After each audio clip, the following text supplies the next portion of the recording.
रोज रोज नाश्त्याला तेच ते पदार्थ खाऊन कंटाळला असाल ना, तर एकदा हे थालीपीठ बनवून पहा. तुमच्या नाश्त्याच्या मेन्यू कार्डमध्ये हे थालीपीठ नेहमीसाठीच ऍड झाल्याशिवाय राहणार नाही. फक्त ज्वारीचं पीठ आणि कांद्याची पात वापरून आपण हे थालीपीठ बनवणार आहोत, जे अगदी झटपट तयार होतं, खायलाही स्वादिष्ट लागतं, शिवाय पौष्टिक तर आहेच. सकाळच्या घाईत मुलांच्या डब्यामध्ये देण्यासाठी म्हणा किंवा तुमच्या नाश्त्यासाठी म्हणा, हे थालीपीठ एक उत्तम असा पर्याय आहे. चला तर लगेचच रेसिपीकडे वळूया.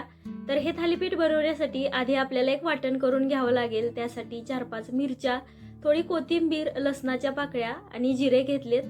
हे सगळं वाटून घ्यायचंय आपल्याला मिक्सरमधून. तर बघा, याचं आपण वाटण करून घेतलेलं आहे. आता लगेचच पीठही भिजवायला घ्यायचे. एका मोठ्या ताटामध्ये हा चिरलेला पातीचा कांदा घालायचा आहे, भरपूर सारा. तर मी एक जुडी असते ना, त्याच्यातली अर्धी जुडी घेतलेली आहे. तुम्ही तुमच्या आवडीनुसार यापेक्षा थोडी कमी घेऊ शकता किंवा जास्त घेतली तरीही चालेल.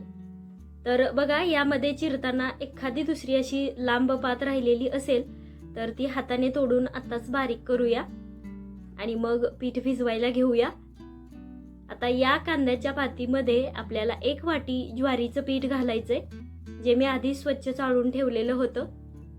आता आपण जे मिरची लसणाचं वाटण बनवलं ना, तेही घालूयात. आणि थोडी कोथिंबीर चिरलेली शिल्लक ठेवली होती मगाशी, ती सगळी कोथिंबीर ही घालायची आता.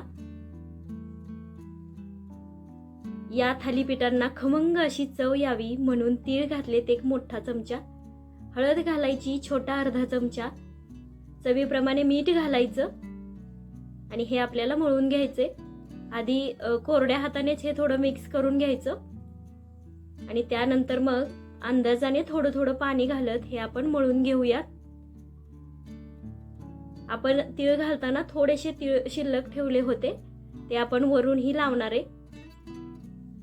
आपण ज्या भांड्यामध्ये वाटण बनवलं ना, त्याच भांड्यात मी थोडंसं पाणी घातलं होतं आणि आता त्याच पाण्याने हे पीठ भिजवून घ्यायचे. काय होतं, वाटण बनवताना बरंच वाटण त्या भांड्याला असं चिटकून राहिलेलं असतं आणि मग पाणी घालून हे विसळून घेतलं ना, ते वाटण वाया जात नाही. आज आपण हे थालीपीठ फक्त ज्वारीचं पीठ आणि कांद्याची पात वापरून बनवतोय. जर कोणाला हे मिक्स पिठांचं बनवायचं असेल तरीही चालतं. यामध्ये थोडं बेसन पीठ, गव्हाचं पीठ घातलं तरीही चालणार आहे. अजून जास्त पीठ पोटामध्ये जातील. तर बघा, अंदाज बघत बघतच पाणी घालायचं आणि मग पीठ भिजवायचे. कसं आहे, ज्वारीचं पीठ जे असतं ते पटकन पातळ होतं आणि जर एकदम पाणी घातलं तर हे जे थालीपीठाचं आपण पीठ भिजवायला घेतोय ते जास्त पातळ होईल आणि मग परत थालीपीठ बनवायला अडचण येईल. म्हणून असा मध्यम घट्टसर गोळा याचा बनवून घ्यायचा आहे आपल्याला. बघा, अगदी सहजपणे 1-2 मिनिटामध्ये हे पीठ भिजवून तयार झालेले आणि तुम्हाला मी दाखवते इतपत घट्ट केलेलं आहे. हे जास्त घट्ट करायचं नाही, मध्यमच ठेवायचं. लगेचच थालीपीठ करायला घेतोय, त्यासाठी मी एका पळपोटावरती बटर पेपर अंतरलाय आणि त्याला तेल लावून घेतलेले. पाण्याचा हात घेते आणि या पिठाचा एक गोळा काढून थालीपीठ थापून घ्यायचे. जर कोणाकडे बटर पेपर नसेल तर आपल्या स्वच्छ रुमालावरती केलं तरी चालतं किंवा एखादी कॅरी बॅग असते ना, त्याच्यावरती केलं तरीही चालतं किंवा डायरेक्ट तव्यावरती थापलं तरीही चालतं. कसंही करा, हे छानच होणार आहे.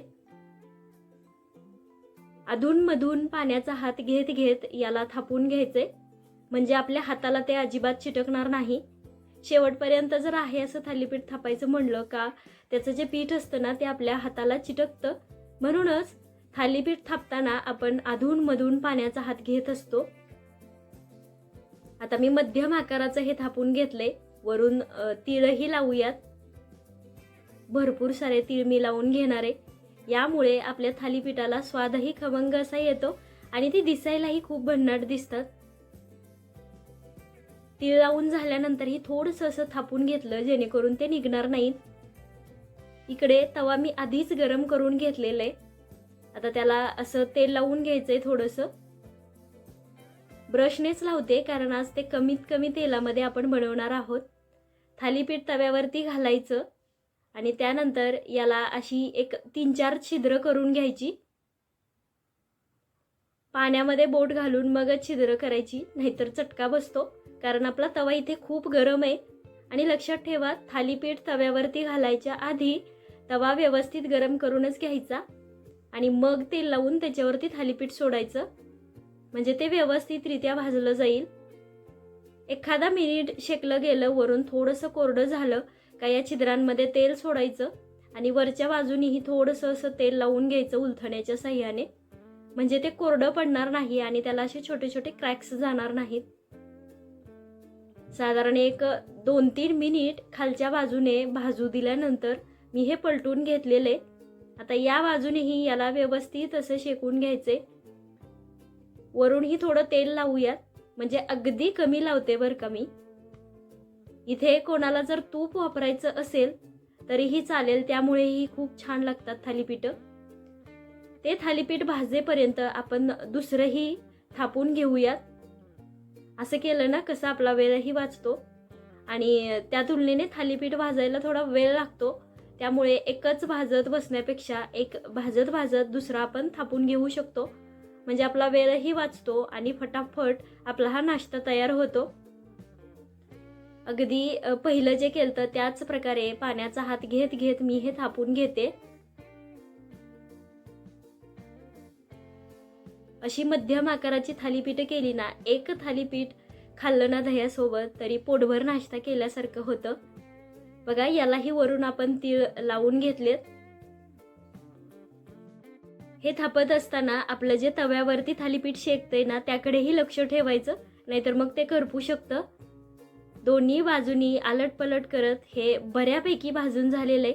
एखाद्या मिनिट हे शेकू देऊया आणि मग लगेचच काढून घेऊयात. आणि हो, थालीपीठ शेकताना गॅस मध्यम किंवा फुल ठेवायचा, मंद ठेवायची गरज नाही. इथे बघा, हे आपलं थालीपीठ शेकून झालेलं आहे. काढून घेऊया आणि लगेचच दुसरंही शेकून घेऊयात. बघा, अशा प्रकारे बटर पेपरचा जर वापर केला तर पटकन हे काढता येतं, अजिबात त्याला चिटकून वगैरे राहत नाही. अशा प्रकारे थालीपीठांना छिद्र केली ना त्याच्यातली वाफ सहजरित्या बाहेर पडते आणि आपली थालीपीठं सगळीकडून एकसारखी शेकली जायला मदतही होते. तव्यावरती घातल्यानंतर कधीही ते लगेच उलटायचं नाही, 1-2 मिनिट शेकून द्यायचं आणि मग उलटून घ्यायचं. तर इथे बघा, हे आपलं दुसरंही थालीपीठ तयार झालेलं आहे. अशाच प्रकारे सगळेच मी करून घेते. एक एक करून आपले सगळे थालीपीठं इथं बनवून तयार केलेत मी. आपण जेवढं प्रमाण घेतलं होतं त्यामध्ये 4 थालीपीठं तयार झाले.